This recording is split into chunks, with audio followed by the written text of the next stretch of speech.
শুরু যখন করেছি তখন শেষ তো করতেই হবে। প্রথম দফার প্রার্থীদেরকে দিয়ে যখন শুরু করেছিলাম তখন অষ্টম দফার প্রার্থীদেরকে দিয়ে শেষ করাটা এথিক্সের মধ্যে পড়ে এবং তারই সঙ্গে মায়ের শিক্ষা, যেটা শুরু করবি সেটা অবশ্যই করে শেষ করবি। আমার মা আজকে বাড়ি আসছেন, তিনি অনেকটা সুস্থ রয়েছেন। বাড়ি আসার পরেও কিছুদিন আইসোলেশনে থাকতে হবে, তবে তিনি এখন অনেকটা সুস্থ। আপনারা যারা তার খোঁজ খবর নিয়েছেন, তার জন্য প্রার্থনা করেছেন, আপনাদের কাছে আমি চিরকৃতজ্ঞ, আপনাদের কাছে আমি ঋণী। এই কয়েকদিনে যদি আমার কর্তব্যে কোনো বিচ্যুতি হয়ে থাকে, কোনো ভুলভ্রান্তি হয়ে থাকে মায়ের জন্য চিন্তায়, তাহলে আমাকে ক্ষমা করবেন। আজকের পর্বে অষ্টম দফার যে মূর্তিমানরা রয়েছে তাদেরকে নিয়ে আমরা কথা বলবো। প্রথম দফা থেকে যে মূর্তিমানদের কথা আমরা শুরু করেছিলাম, আজকে অষ্টম দফার কথা দিয়ে সেটা শেষ হবে। প্রথমেই আসি বৈষ্ণবনগরের কথায়। বৈষ্ণবনগরে করোনায় সংক্রমিত হয়ে মৃত্যু হয়েছে এক নির্দল প্রার্থীর, কিন্তু নির্বাচন কমিশনের তরফ থেকে জানানো হয়েছে যে ভোট এখানে নির্দিষ্ট দিনেই হবে, ভোট পিছবে না বা বাতিল করা হবে না। কারণ স্বীকৃত দলের কোনো প্রার্থী যদি মারা যান সেক্ষেত্রে ভোট পিছনো হয়। স্বীকৃত দলের কোনো প্রার্থী মারা গেলে সেক্ষেত্রে তারা একজন বিকল্প প্রার্থীকে দাঁড় করাবেন, সেই সুযোগ থাকে। কিন্তু ইনি যেহেতু একজন নির্দল প্রার্থী, সেই জন্য এখানে সেই সুযোগ নেই, আর সেই জন্যেই এইখানে ভোট পিছবে না, ভোট নির্দিষ্ট দিনেই হবে। কিন্তু ফলাফল বেরোনোর পরে যদি দেখা যায় যে বৈষ্ণবনগরে এই নির্দল প্রার্থী জিতেছেন, তাহলে সেক্ষেত্রে এই কেন্দ্রে আরও একবার পুনর্নির্বাচন হবে। এইখানে প্রয়াত সমীর ঘোষ, যিনি নির্দল প্রার্থী, মারা গেছেন। তার বিরুদ্ধে যারা লড়াই করতে নেমেছেন তারা হলেন বিজেপির স্বাধীন কুমার সরকার, কংগ্রেসের আজিজুল হক এবং তৃণমূলের চন্দনা সরকার। মালদার কথায় আসি। মালদায় বিজেপির প্রার্থী হলেন গোপাল চন্দ্র সাহা। এই গোপাল চন্দ্র সাহা একদিন বেরিয়েছিলেন প্রচারে, মানুষ যাতে তাকে ভোট দেন সেই কথা বলতে। এমন সময় অজ্ঞাত পরিচয় দুই ব্যক্তি তাকে লক্ষ্য করে গুলি চালায়। গুলি এসে লাগে তার গলায়। এখন তিনি যদিও ঠিকঠাকই আছেন, ইহলোকে রয়েছেন, কিন্তু এই ঘটনার পরেই সেই আঙুল চালাচালি শুরু হয়ে যায়। পশ্চিমবঙ্গের রাজনীতির যে আদি পরম্পরা এবং মর্যাদা, সেইটা মেনে দুই দলই একে অপরের দিকে আঙুল তুলতে শুরু করে। তৃণমূলের বক্তব্য বিজেপির গোষ্ঠীদ্বন্দ্ব এবং তার জেরেই এই গুলি চলেছে, আর বিজেপির বক্তব্য তৃণমূল আঘাত হেনেছে। এখন সত্যিটা কি সে তো পরে দেখা যাবে, তদন্ত হবে, পুলিশ কি বলছে তারপরে দেখা যাবে সত্যিটা কি। লড়াইতে আপাতত গোপাল চন্দ্র সাহা রয়েছেন, বিজেপির প্রার্থী মালদায় গোপাল চন্দ্র সাহা। তার বিরুদ্ধে এখানে যারা লড়াই করতে নেমেছেন তারা হলেন তৃণমূলের উজ্জ্বল কুমার চৌধুরী এবং কংগ্রেসের ভূপেন হালদার। এইবারে আসি ইংলিশ বাজারের কথায়। যারাই ক্ষমতায় আসেন তারাই জায়গার নাম পরিবর্তন করতে চান, মমতা বন্দ্যোপাধ্যায় থেকে শুরু করে যোগী আদিত্যনাথ পর্যন্ত। কিন্তু আজ পর্যন্ত কাউকে বলতে শুনলাম না কোনো সাধারণ মানুষকে মাদার টেরিজা সরণিতে যাব। সবাই এখনো সেই পার্ক স্ট্রিটই বলেন। কিন্তু ইংলিশ বাজার কেন্দ্রের এই নামটা নিয়ে বিতর্ক বহুদিনের। বিজেপির প্রার্থী ইংলিশ বাজার থেকে যিনি দাঁড়িয়েছেন তিনি বলেছেন তিনি ক্ষমতায় এলেই এই কলোনিয়াল হ্যাংওভার থেকে এই জায়গাটিকে মুক্তি দেবেন এবং ইংলিশ বাজার নামটি পরিবর্তন করবেন। বিজেপির তরফ থেকে এখানে দাঁড়িয়েছেন শ্রীরূপা মিত্র চৌধুরী ওরফে নির্ভয় দিদি, তার এই বক্তব্য। এবং তার বিরুদ্ধে যিনি দাঁড়িয়েছেন তৃণমূলের তরফ থেকে তিনি হলেন কৃষ্ণেন্দু নারায়ণ চৌধুরী। এই ভদ্রলোকের জীবনে মহা কষ্ট, মহা সমস্যা। কখনো সরকার তার সিকিউরিটি কভারেজ তুলে দেয়, কখনো আবার তিনি অভিযোগ করেন যে তার দলেরই এক সতীর্থ তাকে প্রাণে মারার হুমকি দিয়েছে। আবার কখনো তার দাবি যে দলের একাংশ মানুষজন তার হয়ে প্রচার করছেন না বলে তিনি মনে করছেন। তার মধ্যে তার আবার করোনাও হয়েছিল। মহা সমস্যায় রয়েছেন কাকু, কিন্তু লড়ে তিনি যাচ্ছেন এখান থেকে তৃণমূলের হয়ে। এরপরে আসি মোথাবাড়ি এবং সুজাপুরের কথায়। মোথাবাড়ি এবং সুজাপুরে আরও একবার আব্বাস সিদ্দিকীর দল এবং অধীর বাবুর দলের মধ্যে যে ফাটলটা রয়েছে, সংযুক্ত মোর্চার মধ্যে যে ফাটলটা রয়েছে, সেটা আরও একবার গভীর হয়েছে। কারণ এই দুটি জায়গায় আব্বাস সিদ্দিকীর দল অর্থাৎ ইন্ডিয়ান সেকুলার ফ্রন্ট এবং অধীর বাবুর দল অর্থাৎ ইন্ডিয়ান ন্যাশনাল কংগ্রেস দুজনেই প্রার্থী দাঁড় করিয়েছেন। মোথাবাড়িতে কংগ্রেসের মাথায় একটু ভাঁজ পড়লেও পড়তে পারে, কারণ এই এলাকাতে এর আগের বার কংগ্রেসের টিকিটে যিনি জিতেছিলেন তিনি এইবারে তৃণমূলের প্রার্থী হয়ে ভোটে দাঁড়িয়েছেন। সুজাপুরে অবশ্য কংগ্রেসের চিন্তাটা একটু কম হতে পারে, কারণ এইখানে কংগ্রেসের তরফ থেকে প্রার্থী হিসেবে দাঁড়িয়েছেন ঈশা খান চৌধুরী। তার অন্যতম পরিচয় হলো তার কাকার নাম গনি খান চৌধুরী। এই প্রসঙ্গে একটা কথা মনে পড়ছে। গনি খান চৌধুরী একবার বলেছিলেন সিপিআইএমকে বঙ্গোপসাগরে নিক্ষেপ করতে হবে, আর আজকে সেই সিপিআইএম এর সঙ্গে হাত ধরে জোট বেঁধেছে তারই দল কংগ্রেস। সত্যি রাজনীতি ভারী অদ্ভুত জিনিস। এইবারে আসি তিনটি কেন্দ্রের কথায়, যে তিনটের নাম একসঙ্গে বলতে হবে, আর সেগুলো হচ্ছে এন্টালি, চৌরঙ্গি এবং বেলেঘাটা। এই তিনটি জায়গায় তৃণমূলের প্রার্থী হিসেবে দাঁড়িয়েছেন যথাক্রমে স্বর্ণকমল সাহা, নয়না বন্দ্যোপাধ্যায় এবং পরেশ পাল। অনেকে বলে থাকেন অমুক জায়গায় হেরে গেলে দলটা হেরে যাবে, অমুক জায়গায় হেরে গেলে দলটা হেরে যাবে। কিন্তু বিষয়টা হচ্ছে এই তিনটের মধ্যে একটা জায়গাতেও যদি তৃণমূল কংগ্রেস হেরে যায়, তার মানে তৃণমূল কংগ্রেস হেরে যাবে। কথায় বলে লাস্ট ব্যাস্টিয়ন, এই তিনটে হচ্ছে তৃণমূলের জন্য তাই। গড়ের মতো গড় যদি তৃণমূল কংগ্রেসের কিছু থাকে তাহলে সেটা হলো এই তিনটে। এইখানে হেরে যাওয়া মানে তৃণমূল দলটা সত্যিই শেষ। এই তিনটি জায়গা থেকে তৃণমূলের হয়ে যে কেউ দাঁড়ালেই জিতে যাবেন এমনটা বলা হয়, কিন্তু যারা দাঁড়িয়েছেন, যাদের নাম বললাম, তারা যে কেউ নন, যথেষ্ট হেভিওয়েট ক্যান্ডিডেটস। এরপরে আসি একটি কেন্দ্রের কথায়, যেটা কলকাতায় বিজেপির ঢোকার টিকিট। বিজেপি পশ্চিমবঙ্গে 2019-এ যে সাফল্য পেয়েছে সেটা বিভিন্ন জায়গা থেকে এলেও কলকাতা রয়ে গেছে অধরা।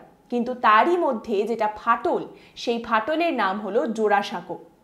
জোড়াসাঁকো বললেই বাঙালির মনে আসে রবীন্দ্রনাথ ঠাকুরের কথা, তার বাড়ির কথা, বাঙালি রাবীন্দ্রিক হয়ে যায়। কিন্তু তারপরেও জোড়াসাঁকোতে হিন্দিভাষী মানুষের সংখ্যাটাই বেশি, তাই এখানে গেরুয়া প্রভাবটাও বেশ বেশি। এইখানে এবারে লড়াইটা হতে চলেছে বেশ হাড্ডাহাড্ডি। এইখানে প্রার্থী হিসেবে যারা দাঁড়িয়েছেন তাদের নামগুলো শুনলেই বুঝতে পারবেন লড়াইটা কিন্তু বেশ হাড্ডাহাড্ডি হচ্ছে। বিজেপির হয়ে এখানে যিনি দাঁড়াচ্ছেন তিনি হলেন মীনা দেবী পুরোহিত।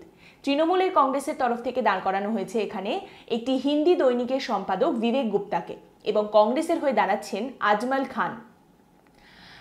এই কথাটা সংকীর্ণতা থেকে বলছি না, বলছি বাস্তবের ওপর ভিত্তি করে, যে এইবারে রবীন্দ্রনাথ ঠাকুর, আমাদের কবিগুরু রবি ঠাকুরের বাড়ি, তার বাড়ির যে কেন্দ্র, সেই কেন্দ্রের রাজনৈতিক চাবিকাঠি রয়েছে হিন্দিভাষী মানুষদের ভোটে। এই হলো আমাদের ভারতবর্ষের বৈচিত্র্য, এই হলো আমাদের পশ্চিমবঙ্গেরও বৈচিত্র্য। এখন বলা হচ্ছে জোড়াসাঁকো একটা মিনি ভারত। এই মিনি ভারত কোন দিকে ঝোঁকে দেখা যাবে 2রা মে। এরপরে আসি মানিকতলার কথায়। মানিকতলার খেলাটা এক সাইডে না দু সাইডে না তিন সাইডে বলা মুশকিল, কিন্তু খেলা একটা আছে। কারণ এইখানে বিজেপির হয়ে দাঁড়িয়েছেন আমাদের জাতীয় দলের প্রাক্তন গোলকিপার কল্যাণ চৌবে, এবং এইখানে স্ট্রাইকার হলেন তৃণমূলের সাধন পাণ্ডে। 8 বারের বিধায়ক তিনি। এইবারে 9-0 করতে চান এবং তার আশা এটা হয়েই যাবে। আর সংযুক্ত মোর্চা সমর্থিত সিপিআইএম প্রার্থী এখানে রূপা বাগচি। তার জাঁকজমকটা হয়তো একটু কম, কিন্তু লড়াইটাকে টেনে ধরে রেখেছেন। একই পেসে খেলে যাচ্ছেন, টেনে লড়াইটাকে ত্রিমুখী করে রেখেছেন। এইখানে ফলাফল কি বেরোয়, স্কোর কার্ড কি বলে, দেখা যাবে 2রা মে। বোলপুর, মমতা বন্দ্যোপাধ্যায়ের আদরের কেষ্টর জায়গা। এই জায়গা থেকে বিজেপি প্রার্থী হিসেবে যাকে দাঁড় করিয়েছে তিনি কিন্তু ভীষণ ইন্টারেস্টিং। তার নাম হলো অনির্বাণ গাঙ্গুলি। তিনি শ্যামাপ্রসাদ মুখার্জি রিসার্চ ফাউন্ডেশনের ডিরেক্টর এবং তারই সঙ্গে পলিসি রিসার্চ ডিপার্টমেন্টেরও সদস্য, এবং তার সঙ্গে তিনি বিজেপি সরকারের উপরে বেশ কয়েকটি বইও লিখেছেন, যার মধ্যে একটির নাম হলো making of new India, transformation under Modi government. বইটা এখনো পড়ার সুযোগ হয়নি, তবে অর্ডার করেছি, শিগগিরই চলে এলে পড়ে নেব। এই জায়গা থেকে এইরকম একজন হেভিওয়েট ক্যান্ডিডেটকে দাঁড় করানো দেখে অনেকেই অবাক হয়েছিলেন। তবে হতে পারে কবিগুরু রবীন্দ্রনাথ ঠাকুরের জায়গা বলে, অথবা কেষ্টর ধ্যাসটামির জবাব দিতে বিজেপি এখানে এইরকম একজন হেভিওয়েট ক্যান্ডিডেটকে দাঁড় করিয়েছে।